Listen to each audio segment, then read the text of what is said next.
الحمدللہ وکفا وسلام علی عبادہ الذین اصطفیٰ اما بعد فاعوذ باللہ من الشیطان الرجیم بسم اللہ الرحمن الرحیم لقد من اللہ علی المؤمنین اذ بعث فیہم رسولا من انفسہم صدق اللہ العظیم وصدق رسولہ النبی الکریم ونحن علی ذلک لمن الشاہدین والشاکرین والحمدللہ رب العالمین۔ میں نے اس ذات پہ کہنے کی جسارت کی ہے، میں نے اس ذات پہ کہنے کی جسارت کی ہے جس کے رتبوں کی فرشتوں نے شہادت دی ہے۔ ارے کس کی ہمت میرے آقا کے مقابل آئے، ارے کس کی ہمت میرے آقا کے مقابل آئے، میرے آقا نے تو نبیوں کی امامت کی ہے۔ انتہائی واجب الاحترام، لائق صد تکریم و تعظیم، اسٹیج پر تشریف فرما معزز علماء اکرام اور جامعہ حفصہ للبنات وللبنین نونار ضلع ناروال میں پنجاب بھر سے آئے ہوئے غیور سنی نوجوانوں، اصحاب رسول کے دیوانوں، شمع ختم نبوت کے پروانوں، صحابہ و اہل بیت کے مستانوں، السلام علیکم ورحمۃ اللہ وبرکاتہ۔ آج 15 اکتوبر 2025 بروز بدھ کو میں آپ حضرات کے سامنے جس عنوان کو موضوع سخن بنا کر حاضر ہوا ہوں وہ ہے عقیدہ حیات النبی، خوشبو والا عقیدہ۔ سامعین محترم، عقیدہ حیات النبی صلی اللہ علیہ وسلم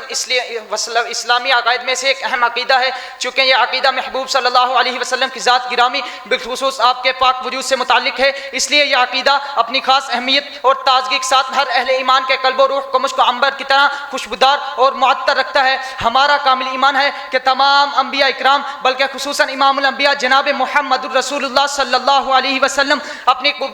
قبر مبارک میں اپنے دنیاوی اجسام کے ساتھ بتعلق روح بغیر مکلف ہونے اور بغیر لوازم دنیا کی زندہ ہیں۔ آپ کے روزہ مبارک پر حاضر ہو کر پڑھا جانے والا درود و سلام آپ خود سنتے ہیں اور جواب بھی دیتے ہیں، اور دور سے پڑھا جانے والا درود و سلام فرشتوں کے ذریعے آپ کی خدمت اقدس میں پہنچا دیا جاتا ہے۔ یوں تو ہر انسان کو عالم قبر و برزخ میں بھی ایک خاص قسم کی حیات حاصل ہے۔ منکر و نکیر کا سوال و جوابات کرنا، قبر والے کا ان کے سوالات کو سمجھنا اور ان کے جوابات دینا، قبر کے عذاب و ثواب کو محسوس کرنا، اس سے یہ ثابت و معلوم ہوتا ہے کہ ہر قبر والے کو ایک خاص قسم کی حیات حاصل ہے۔ قرآن پاک میں بہت ساری آیات اور سینکڑوں حدیث اس پر دلائل اور شاہد ہیں، اور ان سے انبیاء علیہ السلام کی حیات بتائی کہ اولا اور واضح ثابت ہوتی ہے، اور انبیاء علیہ السلام کی حیات عام مردوں سے عرفہ والا اور برتر ہے، بلکہ حیات الانبیاء علیہ السلام کے ثبوت میں حدیث تو تواتر کی حد کو پہنچی ہوئی ہے۔ فرشتوں کے ذریعے آپ کو لوگوں کا درود پہنچنا، روزہ پاک پر موجود لوگوں کے درود کو بذات خود سننا، یہ آپ کی مبارک حیات کی روشن دلیل ہے۔ شریعت مطہرہ کے احکامات 4 قسم کے دلائل یعنی کتاب اللہ، سنت رسول، اجماع امت اور قیاس شرعی ثابت ہوتے ہیں۔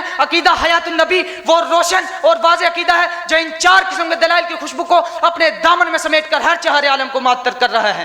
اس میں کوئی شک نہیں کہ آپ جب دنیا میں تشریف لائے تو آپ کا وجود اور روح اور جسم دونوں منبع و مجموعہ تھا دین اسلام کی خدمت، تبلیغ و ہجرت اور بدر و احد اور دیگر غزوات میں شرکت، نماز، روزے، حج، عمرہ وغیرہ تمام عبادات میں روح اور جسم دونوں شریک تھے۔ جب دین کا ہر کام روح اور جسم دونوں نے مل کر ادا کیا، اس لیے عطا الہی جزا اور نعمتوں میں بھی روح اور جسم دونوں شریک ہیں۔ سامعین محترم، عقیدہ حیات النبی جنت کی خوشبو سے بھرپور معطر ہے۔ اس عقیدے میں قربت ہی قربت ہے اور لذت ہی لذت ہے۔ جو اس عقیدے کو سینے سے لگا کر دل میں بسا کر مدینہ طیبہ روضہ طر پہ پہنچے گا وہ ضرور حاضری کی لذت اور مٹھاس کو پائے گا۔ اور یاد رکھیے گا، عقیدہ ختم نبوت، عقیدہ حیات النبی، عقیدہ خوشبو والا عقیدہ عین ایمان ہے اور مرتے دم تک اس پر پہرا جاری رہے گا۔ آخر میں بس اتنا ہی کہنا چاہوں گا کہ ہم نے ہر دور میں تقدیس رسالت کے لیے وقت کی تیز ہواؤں سے بغاوت کی ہے، توڑ کر سلسلے رسم سیاست کا فسو، فقط نام محمد سے محبت کی ہے۔